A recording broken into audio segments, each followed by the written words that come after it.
During the morning rush hour, the train station was packed with people. What caught my eye right in front of the ticket gates was a woman who had been bumped into by a man walking with momentum, causing her to kneel on the ground. In the process, her glasses fell off her face and landed on the ground. A passerby who walked past her stepped on and crushed those glasses. The sound of a crack echoed in my ears. In shock from the scene unfolding before me, I quickly approached the woman and spoke to her. "Are you okay? My name is John. I'm a 42-year-old single man who has never been popular with the ladies, having no girlfriend for as long as I've lived. Since graduating from college, I've always worked at the headquarters of a major travel agency, living a life without any significant promotions. I don't really have any hobbies, and my only pleasure is going to explore cafes on weekends. I don't have any friends to hang out with either. But I always thought I was pretty happy. The job is easy, my income is stable, and financially, I'm doing just fine. My parents back home are healthy, without any illnesses, living their lives in good spirits. However, a time came that threatened my peaceful life. There was a change in my department's management. The new boss was named Richard, 5 years older than me, and he had a terrible attitude, always picking on others. He always made fun of me for being single. "Is that why you're over 40 and still can't get married? I guess even women can tell when a guy's incompetent at work, huh?" Every day, I was subjected to such constant snide remarks, and no matter what I did, I was always criticized. This wore me down mentally, and the little motivation I had for my job completely vanished. I admit, I'm not the best at my job. I'm clumsy, slow, and I tend to make careless mistakes. It's hard for me to learn new things, and I just mechanically go through my daily tasks without being able to adapt to unexpected situations. Still, I believed I was doing my best in my own way, but to my boss, I seemed to be nothing but a source of irritation. Then one day, I got a sudden call from my boss, Richard, who was on a business trip in a remote area, perhaps somewhere like Nebraska, and he was furious. "John, you gave me the wrong time for today's meeting, didn't you?" The client was livid. "What are you going to do about it?" "Wait, what are you talking about? You told me the meeting was at 4 p.m., right? It wasn't at 4 p.m., it was at 2 p.m. We were 2 hours late. Do you realize how embarrassing that was?" "But I clearly told you it was at 2 p.m. "Shut up. Just shut up, you useless fool. I remember clearly telling him it was at 2 p.m. It wasn't my mistake." But Richard wasn't willing to listen. "Because of you, we couldn't seal the deal with the client's hotel. We traveled all the way out here for nothing. This is on you, and you will be held responsible. Today's meeting is with a long-established luxury inn in a popular tourist destination. If we couldn't secure a contract with them, it would be a significant blow to our company." From that day on, the headquarters was bustling, searching for alternative inns and making changes to our plans. And just as Richard had said, in April of the following year, I was transferred from the headquarters to a branch in the suburbs. It's what you'd call a demotion. The branch was over an hour-and-a-half commute from my home. But I felt relieved to be away from Richard. Being a perpetual rank-and-file employee with no hopes of promotion, I thought a demotion wouldn't matter much. That's what I tried to convince myself of. I figured I'd get used to the customer service tasks I wasn't fond of over time. On my first day at the new job, I saw a woman fall at the station and approached her to help. "Are you okay? Are you hurt?" The woman took my hand and slowly got up. "I can't find my glasses. I can't see anything without them," she said with concern. But her glasses had been smashed on the ground. When I explained this to her, she looked distressed.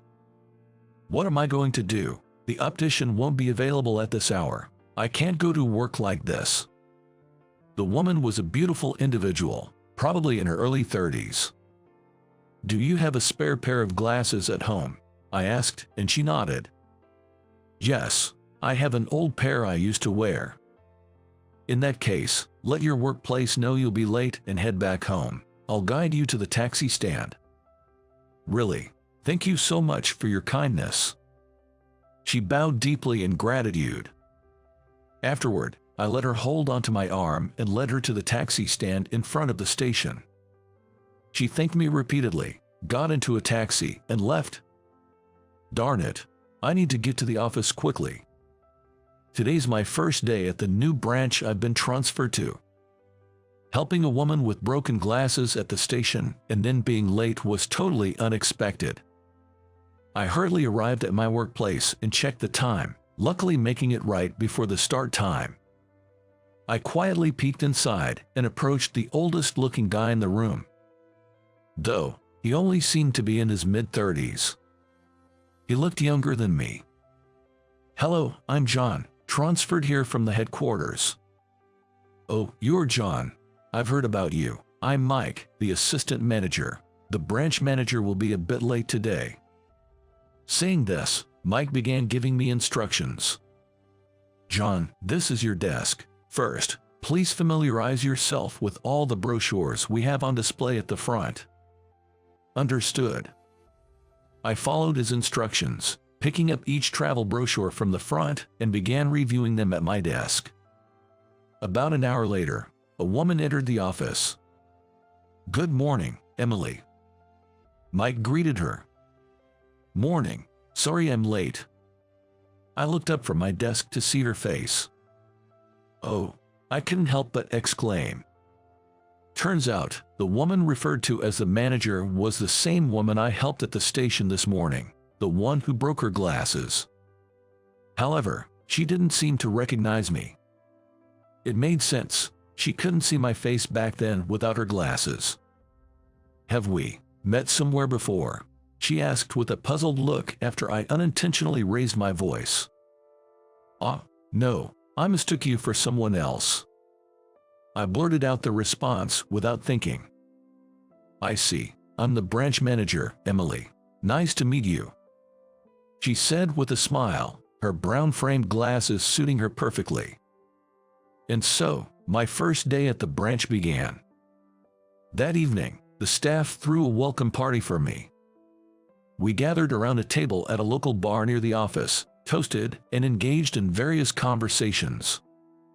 Emily sat next to me. Honestly, having a boss who's probably a decade younger and a woman at that seemed a bit awkward. But once I got to know her, I found that Emily was a very polite woman who showed proper respect for her elders, even to a subordinate like me. At the same time, she didn't hold back when she needed to say something as a superior, making it easy to work with her. You work at a slow pace, but you are very meticulous, aren't you? With your calm and gentle way of speaking, I bet the customers feel at ease. Emily complimented me like that. Even when I made small mistakes, she said, everyone makes mistakes. As long as you take responsibility and handle it properly, it's all good. She would encourage me. I grew quite fond of her. She's a stark contrast to my former boss. She's a good person. Not just the manager, but all the staff were kind and cheerful, creating a warm and friendly work environment. Thanks to Emily, I gained confidence, gradually got used to the customer service tasks, and began to enjoy my work. Seeing the satisfied faces of the customers I attended to gave me a pleasant sense of accomplishment. However, one day after work, I decided to grab a drink and a bite to eat. I stopped by a local tavern near the office by myself. Isn't that Emily and the assistant manager? Unaware of my presence, they were engaged in a conversation. If things keep going this way, our branch is headed for closure. We only have a month left until the headquarters deadline. Catching up now seems tough. Closure, what's going on here? I couldn't help but eavesdrop on their conversation. Emily, noticing me, seemed taken aback. John, did you hear our conversation? Emily, what do you mean by closure? What's going to happen to our branch? To all of us? Well, now that you've heard, it's only fair to fill you in, she sighed. I was invited to join their table. The truth is, Our branch has the lowest sales in the entire country. The headquarters told us that if we don't move up to at least the top 20 by the end of next month, they'll close our branch. Top 20, that's a tall order. Our company has over 50 branches nationwide. Jumping from the very bottom to more than halfway up the rankings seems almost impossible. With these thoughts, I looked at Emily's face, and she looked as if she was on the verge of tears. I love everyone at our branch so much, but if we close down, everyone will be scattered apart. I just can't bear that thought. Tears welled up in her eyes as she spoke. Seeing her like that, I couldn't help but muster all my courage and say, "Don't worry, Emily. We still have time. Let's aim for a spot in the top 20 sales. First, we need to discuss this with everyone and pull together as a team." "You're right, John. We should definitely talk to everyone." The next day, Emily addressed the entire branch staff during the morning meeting, seeking their cooperation. "If anyone has a good idea that could increase our sales, please don't hesitate to suggest it." Upon hearing Emily's words, Mike quickly raised his hand. "Emily, how about we reconsider the layout of the store? Change the layout? Well, it might be worth a try. How about rearranging the brochures to make them more visible? What if we adjust the direction of the lighting? It feels a bit dim as it is. How about creating handwritten display signs? What about distributing flyers in front of the train station?" Ideas were pouring in from the staff. A few days later, the store was noticeably brighter and livelier. Could it be due to the flyers we've been handing out near the train station? More customers started to visit our store. If things keep going this way, our sales might see a significant boost. I've been putting in overtime every day. After getting home, I read potential helpful books to increase sales, and I researched on the internet. I even gave up my days off to help distribute the flyers.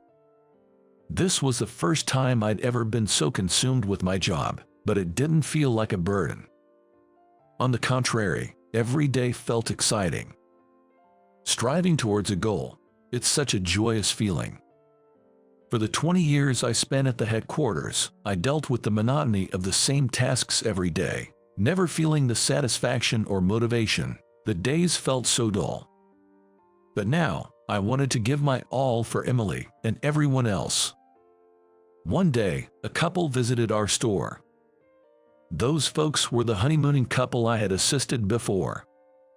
"We brought back a gift for you, John, as a token of our appreciation." They were customers who had difficulty deciding on their honeymoon destination. They had disagreements and even almost canceled their plans. It was quite a challenging situation. "Thanks to you, we returned safely. Our honeymoon was fantastic. Thank you so much."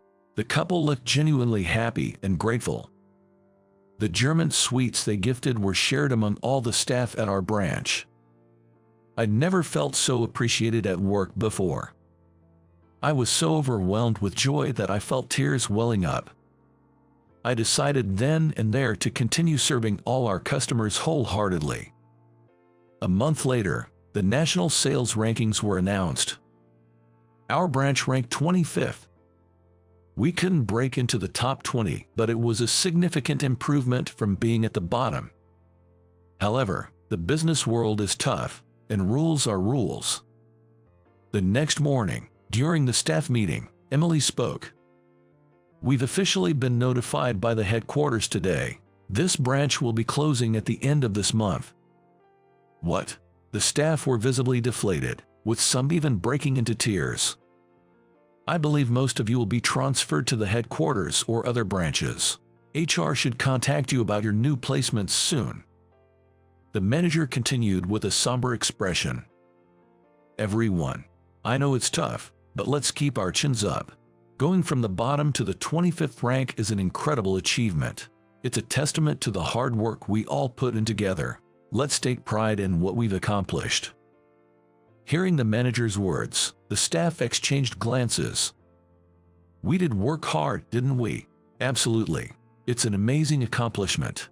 How about we all go out tonight and celebrate?" "Sounds great." The staff chattered in agreement. I felt a great sense of accomplishment. The past month of working together and giving our best was fulfilling and fun. I'm not sure which branch I'll be transferred to next, but no matter where I go, I'll always cherish the memories of my time here and continue to give my best. On my way home from the celebratory drinks that night, Emily approached me. "John, can we have a private conversation for a moment?" "Oh, of course, I don't mind." The two of us entered a nearby bar and took seats at the counter. "John, I'll get straight to the point. Would you like to return to the headquarters? If you do, I can speak with HR to arrange a transfer for you." She looked intently into my eyes as she said this. "No, I don't wish to go back to the headquarters," I replied without hesitation. "Oh, may I ask why?" "Yes, I really enjoy interacting with customers directly. I believe I'm suited for customer service. It's a revelation I had only after coming to this branch." "I see. So you'd prefer to continue working at a branch then?" It seemed she was concerned about me, perhaps thinking I was transferred here from the headquarters as some sort of demotion. "Thank you, I appreciate your concern." Emily gave a shy smile in response. "I'm truly grateful for everything you've done, John. Remember when you suggested that we break the news of the closure to everyone? That decision fostered a sense of unity among the staff and contributed to the increase in sales. Regardless of the final outcome, we all did great work together, and it was fulfilling." "Well, I didn't do anything special.